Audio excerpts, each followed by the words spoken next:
ভারতের টেলিকম সেক্টরে কি আবার নতুন করে আর্থিক চাপ তৈরি হচ্ছে? আর সেই চাপের প্রভাব কি শেষ পর্যন্ত সাধারণ গ্রাহকের ওপর পড়তে পারে? কারণ ৩১শে মার্চের ডেডলাইন ঘিরে দেশের দুই বড় টেলিকম সংস্থা ভারতী এয়ারটেল এবং টাটা টেলিসার্ভিসেস এক বিশাল অঙ্কের টাকা জমা দিতে বাধ্য হয়েছে।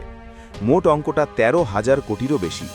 এই টাকা আসলে কেন দিতে হলো, আর এর প্রভাবই বা কী হতে পারে? প্রথমেই আসি এজিআর বা অ্যাডজাস্টেড গ্রস রেভিনিউ প্রসঙ্গে। এজিআর হলো সেই রাজস্ব যার ওপর ভিত্তি করে টেলিকম সংস্থাগুলিকে সরকারকে লাইসেন্স ফি এবং স্পেকট্রাম ইউজের চার্জ দিতে হয়। বহু বছর ধরে এই এজিআরের হিসেব নিয়ে টেলিকম সংস্থাগুলির সঙ্গে সরকারের বিরোধ চলছিল। এই বিরোধের নিষ্পত্তি করে শেষ পর্যন্ত সুপ্রিম কোর্ট স্পষ্ট নির্দেশ দেয়, টেলিকম সংস্থাগুলিকে তাদের বকেয়া এজিআর বাবদ টাকা মেটাতেই হবে। এরপরেই শুরু হয় কিস্তিতে পরিশোধের প্রক্রিয়া।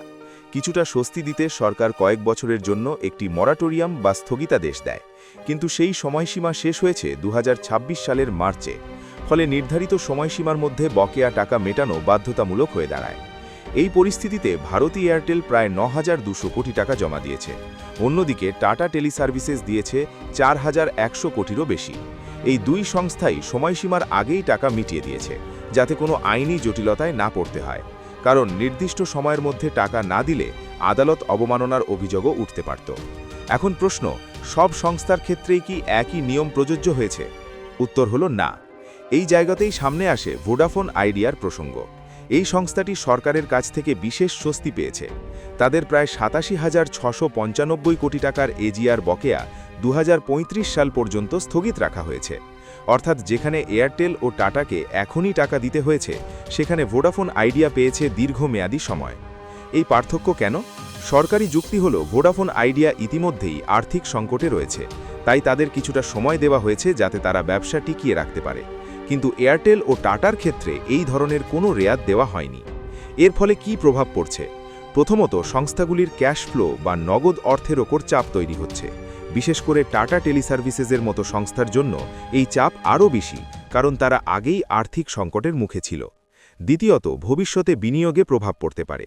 টেলিকম সেক্টরে 5G পরিষেবা বিস্তার, অবকাঠামো উন্নয়ন, এসবের জন্য বিপুল বিনিয়োগ দরকার। কিন্তু বড় অঙ্কের টাকা এজিআর বাবদ দিতে হলে সেই বিনিয়োগ কিছুটা কমে যেতে পারে। তৃতীয়ত, এর প্রভাব শেষ পর্যন্ত গ্রাহকের ওপরও পড়তে পারে। কিভাবে? যদি সংস্থাগুলির খরচ বাড়ে, তাহলে তারা সেই চাপ পুষিয়ে নিতে ট্যারিফ বাড়াতে পারে। অর্থাৎ মোবাইল রিচার্জ বা ডেটা প্ল্যানের দাম বাড়ার সম্ভাবনাও উড়িয়ে দেওয়া যাচ্ছে না। এখানে আরেকটি গুরুত্বপূর্ণ বিষয় হল, এই পুরো ঘটনা ঘটছে এমন এক সময়ে যখন টেলিকম সেক্টর দ্রুত বদলে যাচ্ছে। 5G, ডিজিটাল সার্ভিস, ওটিটি সব মিলিয়ে প্রতিযোগিতা তীব্র। এই অবস্থায় একদিকে আর্থিক দায় মেটানো, অন্যদিকে প্রযুক্তিগত উন্নয়ন, দুইয়ের মধ্যে ভারসাম্য রাখা সংস্থাগুলির জন্য বড় চ্যালেঞ্জ হয়ে দাঁড়িয়েছে। সবশেষে বলা যায়, এজিআর বকেয়া মেটানো শুধু একটি আর্থিক লেনদেন নয়, এটি ভারতের টেলিকম সেক্টরের ভবিষ্যতের সঙ্গে জড়িয়ে থাকা একটি বড় ইস্যু। সরকার, সংস্থা এবং গ্রাহক, এই তিন পক্ষের মধ্যে ভারসাম্য বজায় রেখে কিভাবে এই সেক্টর এগোয়, সেটাই এখন দেখার। ব্যুরো রিপোর্ট, আর+ নিউজ।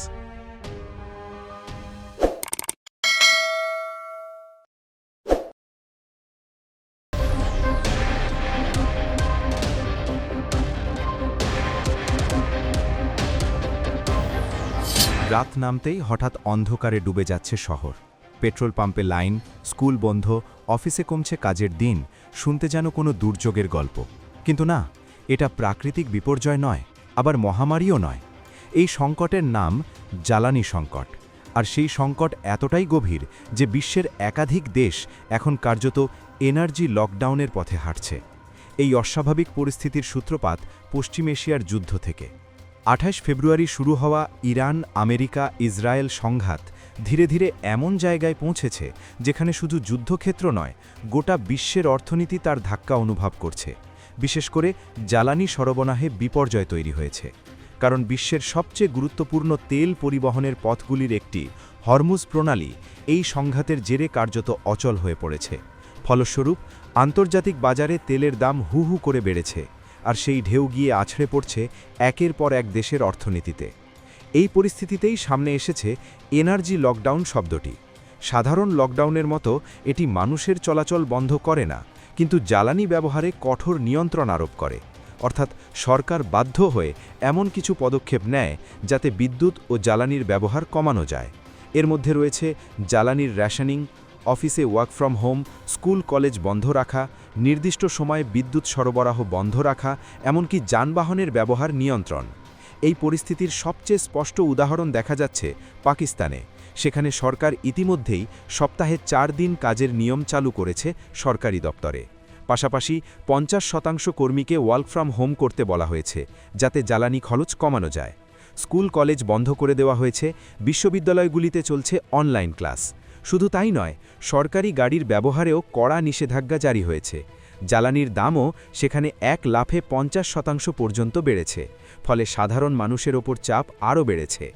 একই ছবি বাংলাদেশেও। বিদ্যুৎ বাঁচাতে বিশ্ববিদ্যালয়গুলি আগেভাগেই বন্ধ করে দেওয়া হয়েছে। সরকারি অফিসে অপ্রয়োজনীয় আলো নিভিয়ে রাখা হচ্ছে, এসির তাপমাত্রা 25 ডিগ্রি বা তার বেশি রাখতে বলা হয়েছে। দেশের বিভিন্ন জায়গায় নির্দিষ্ট সময় অন্তর বিদ্যুৎ বিচ্ছিন্ন করা হচ্ছে, যাতে জরুরি পরিষেবাগুলিকে চালু রাখা যায়। পেট্রোল পাম্পগুলিতেও জ্বালানি বিক্রিতে নিয়ন্ত্রণ আরোপ করা হয়েছে, যাতে মজুদ ফুরিয়ে না যায়। দক্ষিণ আফ্রিকাও একই সংকটে জর্জরিত। সেখানে জ্বালানি বিক্রিতে কোটা বেঁধে দেওয়া হয়েছে। বিদ্যুৎ ব্যবস্থাও চাপের মুখে। নিয়মিত লোডশেডিংয়ের আশঙ্কা তৈরি হয়েছে। এই পরিস্থিতি সামাল দিতে জরুরি ভিত্তিতে জ্বালানি আমদানির চেষ্টা চলছে। শুধু এই 3 দেশই নয়, এশিয়ার আরও বহু দেশ এই সংকটের মধ্যে পড়েছে।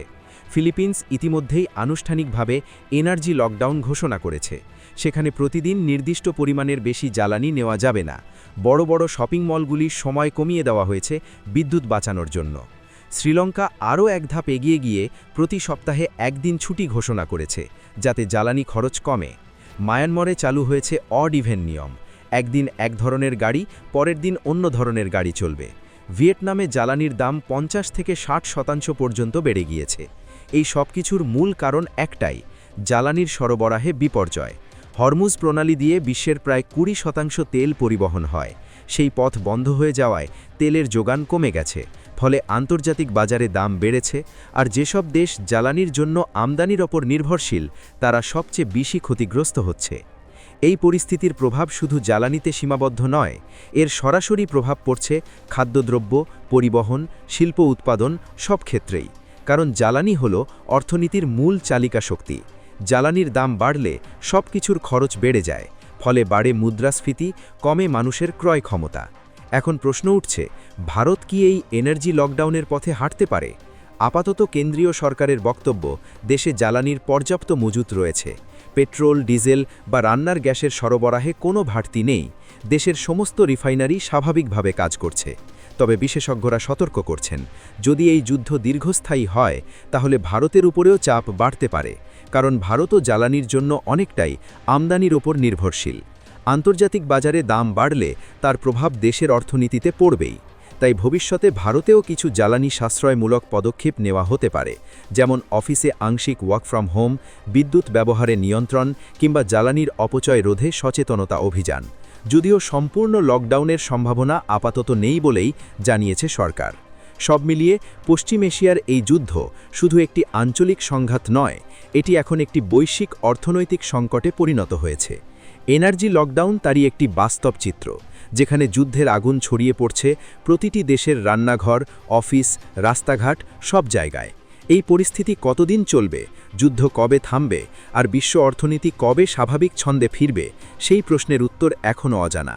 তবে একটা বিষয় স্পষ্ট, জ্বালানির ওপর নির্ভরতা কমানো এবং বিকল্প শক্তির দিকে ঝোঁক, এই দুই আগামী দিনের সবচেয়ে বড় চ্যালেঞ্জ এবং সমাধান হতে চলেছে। ব্যুরো রিপোর্ট, আর প্লাস নিউজ।